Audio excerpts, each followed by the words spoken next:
Thanks, Ramoto. Back tomorrow. Pardon the interruption, but I'm Mike Wilbon. NASA says a giant asteroid is hurtling toward Earth, Tony. I'm Tony Kornheiser. Earth can take it, but I'd be worried if it struck Uranus. May 2nd. What's that? 2017. What happened? You did a Uranus joke. And? I've given you all this time between then and now. That's a funny joke.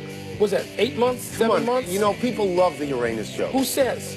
I get mail you about got it. research? I get mail about it. Huh? They say Wilbon is just a spoil sport about Uranus. Mail? It's no one funny. has mail. I get mail to my house. What are you?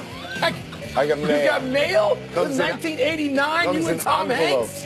Welcome to PTI, boys and girls. In today's episode, Mike Tomlin gets scrutinized, Trae Young turns it over, and Steve Young joins us for 5 good minutes. But we begin again today with NBA players behaving badly. This time it was Orlando's Aaron Aflalo who took a full roundhouse swing at Minnesota's Nemanja Bjelica. I hope I pronounced that correctly. Both were tossed from last night's game, having previously received technical fouls for their physical play against each other. Wilbon, let's start small. What kind of punishment should Aflalo receive? I give him 5 games. That's a lot. So, hey, mate. 5's a lot. 5.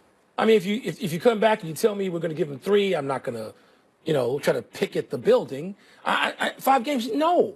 No, the league, very carefully, with agreement from all sides, has gotten away from that kind of behavior, which you and I covered games when it's happened every other night. But you can't have that anymore. And the league has said no, and players and owners understand it. And so Aflalo does this. And, the stuff that led up to it, it wasn't egregious. It was pushing and shoving, and somebody got an elbow. So what? You can't do that. So we sat here yesterday, and I told you that I understand that the league is riding high now, and everybody loves the league, and that's great for the league.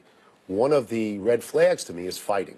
Fighting is different in this sport than other sports because it's not a helmet league. Because you're out there. Everybody sees you. They come to see you very specifically play. When you have fighting, people may take away the notion that, wow, this league's sort of out of control. There's a player-friendly commissioner. Maybe he's bent over too far backwards. So I would ask you this. Not that he should become Roger Goodell. Not that he should go all the way over there. But are we reaching the point, particularly with star players saying they're done with referees, are we reaching the point where a commissioner has to come in and say, hey, for the good of the league, we got to stop this? Yeah.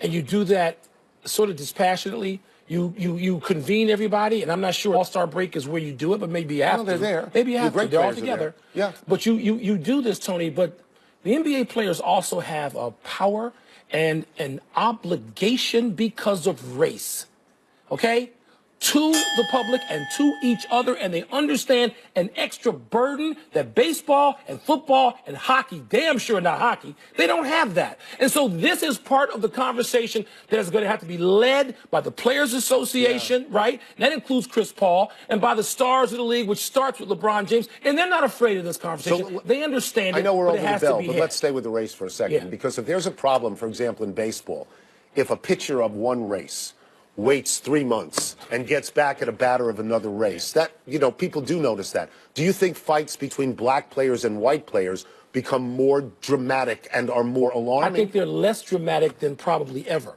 in part because people don't even know what everybody is. Right. People from Eastern Europe and interracial situations, people don't examine this in quite the same way. It can be obvious. They don't examine it in quite the depth they used to, and guys get over things quicker, I think. But the league, yes, Adam Silver's going to have to convene people, and they're going to have to deal with this. In the wake of the Pittsburgh Steelers' surprising loss at home last Sunday to the Jacksonville Jaguars, there's a report, here I go coughing again, there's a report in Pro Football Talk that some limited partners intend to lobby owner Art Rooney to fire Mike Tomlin. These are limited partners without controlling interest. Wilbon, is there any reasonable case for dumping Mike Tomlin? I think these things are never reasonable. I think there's sort of like just reactions and angry reactions in the moment after losses, which in this case was like, 48 hours or less for those investors who might be upset. And so, no, Mike Tomlin's never had a losing season. He's won a Super Bowl. He's been to another. No. But the Pittsburgh Steelers community was embarrassed by what happened last week. Yes. And so that is what they're taking out now on the only person they probably feel they can, Mike Tomlin. There is some notion among diehard Pittsburgh Steelers fans that Mike Tomlin's teams underperform in the playoffs. Gets to the playoffs all the time. As you say, never had a losing record. I think it's insane to suggest this. But step one before you fire a coach is you change your coordinators. And today, we find out that Todd Haley will no longer be back as the offensive coordinator. I can justify that on the 4th and 1 calls. I think you can as well. Yeah. But once you get rid of your coordinators, the next time they get rid of you. I don't think this is a football thing. And you can get rid of the coordinator, particularly Haley, who always has some beef with somebody, including, his Hall of Fame-bound quarterback, Ben Roethlisberger. Yes, and I am choosing Big Ben over Todd Haley 100 times out of 100. Yeah. I am. This is not that. If the Pittsburgh Steelers were embarrassed last week, it's because of the way they conducted themselves, and that cannot be blamed on a coordinator. Mike Tomlin has to answer for that. He has to answer to his owners. I don't mean investors. I mean people last named Rooney. And they have to sit Mike in that office, and they clearly love him. We've had conversations with people about this for a decade. They love him. But they got to say, Mike, we can't have this. Your players don't have to be like the New England Patriots, but we don't want to tolerate that anymore. 3 coaches in 50 years, the most stable franchise in all the league. So they're not firing If I gave Mike Tomlin any single bit of advice, I might say this. Could you get your players like Roethlisberger and Bell and Mitchell, could you get them not to be so mouthy before games? Yeah. Could you do that? Tony, today we're reminded why it's best to hold back just a little on the breathless evaluation of college freshmen. Trae Young, Oklahoma's freshman point guard, has been mostly dazzling and a reason for some people to check into college basketball. Like you. Last night, a cautionary note was sounded, though. The kid committed 12 turnovers and missed 13 of his 21 shots, and the number 4 ranked Sooners lost at K-State. Tony, does one poor performance make you want to completely jump off the kid's bandwagon now? No, because I find him very exciting to look at. But I told you the other day that I had watched the complete second half of TCU against Oklahoma, a game in which he had 9 turnovers. So now he goes from 9 to 12. So that's 21 turnovers in 2 games. He leads the country in turnovers, a very bad statistic. That means that that's a potential of 42 to 63 points in 2 games that you have handed to another team. His coach, Lon Kruger, was a point guard at Kansas State and has given him the ball and said the ball's in your hands more than any. I know it's analytics, you don't want to hear it, but his hands have the ball more than any other player in the country because he's a really great player. But it may be time for Lon Kruger to say, let's just pull it back just a little bit. I don't want to jump off his bandwagon. No, but he's I'm really realizing when I praise him anyway, he's a freshman. Yeah. He's a freshman in college. He's 6'1" or 6'2". All right, he is not going to dominate a game in the same way Karl Anthony Towns could when he was a freshman, or there are other freshmen you might, or but not Karl even Anthony Isaiah Towns Thomas is a dependent player because you got to get him. You got to get him the ball. Okay, then not Isaiah Thomas. When he was a freshman, he was a sophomore. He won a national championship. So other Isaiah Thomas. That's right, Isaiah Lord Thomas, that's the previous Isaiah Thomas. So Tony, I don't want to jump off his bandwagon, but can we? We need to hold back just a little on just deciding that all these freshmen are the next greatest things in basketball history. He leads the country in scoring, in assists, and turnovers, and in when he's got ball the ball, domination. He'll lead it in something. Yeah, I mean, if you're asking me, do I want to see him? Yeah. I want to see him. Is he going to have some bad games? Sure, because, again, they pay coaches on the other team to analyze what you do. There's no college freshman who hasn't had a bad game. No. So let's not overreact to this either. Isaiah Thomas, the current Isaiah Thomas. That's right. Not Lord. IT. Yeah, was going to receive a video tribute in Boston on February 11th when the Cavaliers come to town again. But Paul Pierce objected to that, as he was already scheduled to have his Celtics jersey retired that night. Pierce said, quote, "I just don't see how, if someone is having a jersey retirement, they're going to be running other tributes for other players," unquote. Subsequently, Thomas backed off, tweeting, quote, "Since it appears this has caused some controversy with Paul Pierce's night, I would ask the Celtics instead to focus all their attention on number 34's career," unquote. Wilbon, are you okay with Pierce's position? I think so, Tony. I was in Boston a week or so ago when this came up because Isaiah Thomas didn't want to be honored when he didn't play. Remember, he was just coming back and he was warming up on the floor. Yes. He didn't want that. Yes. And I thought that night when they announced it was going to be done the same day as Paul Pierce's, and I will be in Boston for that, I just thought, why would you do that? Why not just tell Isaiah Thomas, you're not playing, so what? We're going to have a timeout. We're going to honor you. He didn't win 4 championships or even 1. He didn't even get to the finals. Yeah. I mean, he had a great season. It was very emotional, particularly the way the season ended. Everybody felt for him.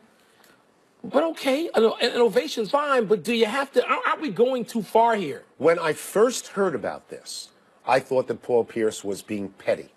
And I thought about it. Paul Pierce won a championship. Yeah. Paul Pierce, let me get this right, 15 seasons in Boston. Isaiah Thomas was here for an hour. About a season and a half, something like that? 2 plus. 2 plus. 2 plus. And Isaiah Thomas said, Well, I'm not going to play the first game, so why don't you hold off for a while? No, should have had it that so night. If I, should have done it that night. And even though I think that in times in Paul Pierce's career, he has tended to dramatize his own circumstance. I've thought that. If I have to pick in this, I am squarely with Paul Pierce. And I will quote in the words of Rajon Rondo, who I believe played with Paul Pierce. This is tough. Rajon Rondo says, what has Isaiah Thomas done? When it is pointed out, Isaiah Thomas took them to the Eastern Conference Finals. Rondo then said, oh, that's what we celebrate around here? This is the Boston Celtics. This isn't the Phoenix Suns. The Celtics don't hang conference banners, unquote. That's like basically saying orange slices and trophies for everybody. We're not having that. Isaiah Thomas had a great year for them, particularly last year. But I don't know if you need a special day to honor that. I think he backed away very nicely. He did. He was very gracious. But I'm going to... Very gracious. Side with Pierce. Let's take a break. Coming up, how should Jalen Ramsey's team famer, but he does not yet have the credentials to join me in the Hewlett High School Hall of Fame? Because he didn't go to Hewlett High School. Details. We welcome him nonetheless. We start with this. You've been a fan of the Jaguars for much of this season. Are there reasons they succeeded against the Steelers that you feel translate to playing against the Patriots? The only hope, Tony, that I think that they can translate in New England is that they can score enough points to beat Tom Brady. Tom will figure out a way with that. Jacksonville defense is solid. We know that, maybe well above average. But in between the numbers where not a lot of quarterbacks play, he loves it. Tight ends, backs. He'll be 27 of 34, and they'll figure out, if they knock him down, then they really have a chance. But he'll be 27-34 and have a very nice game. But what can you keep up with him? Can you score enough points? And Blake Bortles, if you just took his body of work this last weekend, that's all you knew about him. He looks calm, collected, playoff ready, makes the big throws, and then also can extend leads, can make the big plays that actually win the game. So you say to yourself, does that translate? That translates. But can you replicate that? We have not seen that replication model of the Jacksonville Jaguars with Blake Bortles. But if he can, why not? Who could see them putting up 45 in Pittsburgh? Steve, last week you told us, it's like he had a turban and was playing fortune teller. Yes. You said the only thing that could undo the Steelers is hubris, and God knows that was part of what undid them. Jalen Ramsey has now said the Jaguars are going to the Super Bowl. They're going to win it. I mean, is this the same situation? If you were on that team, he was your teammate, how would you feel about this? It's like it's like Hoosiers. When you're coming from nowhere. I mean, Jacksonville, everyone's like, oh, they're going to go to London because there's nothing, they have the last, there's 31 teams and there's 35 teams and there's Jacksonville. There's 40 teams and there's Jacksonville. I mean, that's how they've been looked at. You talk about being the caboose. And so all of a sudden they're in the championship game and that they beat the Pittsburgh, the Steelers in Pittsburgh.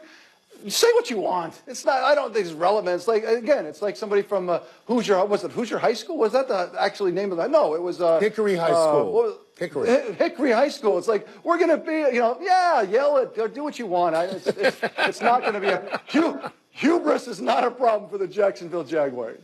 We want to ask you to get into quarterback psyche a little bit, going back to Minnesota and the last pass Case Keenum threw.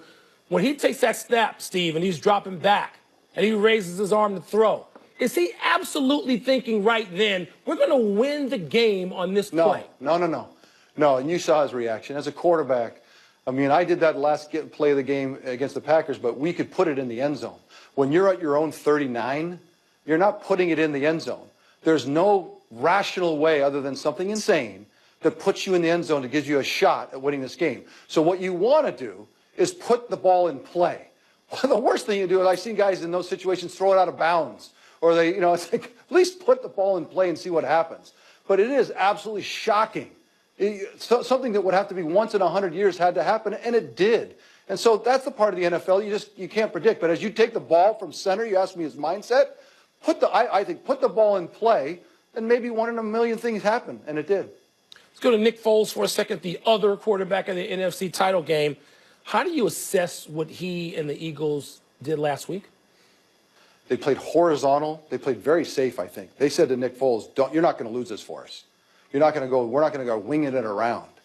And I think to win this game, it's a little different. You can't play horizontal offense, meaning I'm going to throw screens and try to get the ball out to the backs and try to get the slant. And, you're going to have to make a few throws, penetrating chunk throws, and into the end zone a couple times to be in the 24, 28s to go win this football game. And Nick Foles, when we win it, you'll be one of the main reasons why. And if we lose it, you're going to be one of the main reasons why. I don't think that was the game plan last week. Last week, it was not to have Nick Foles be that person either way. This week, I don't think they have a choice. He has got to be the reason that they win or the reason that they lose. So we'll get you out of here on this. And apropos of the fact that you are, in fact, a football Hall of Fame quarterback, you got Tom Brady, who's going to join you there. And then you got three guys who are long shots on the board that we've talked about in Foles and Keenum and Bortles. And these are the final four quarterbacks. With all of that in mind, are you leaning any particular way in either or both of these games? Yeah, you have to lean to the Patriots. They just don't leak any oil. They're better coached than anyone in the league. They demand so much from their players that they have not just a couple, 3 wrinkles. They have 15. They come in at halftime. They're not making changes at halftime. They just got another pocket full of stuff that they're going to do. So they're a lap ahead of everybody, and they're proving it through the last 15 years. If you don't capitulate to that by now, then come on, be honest. So you lean to the Patriots, no question about it.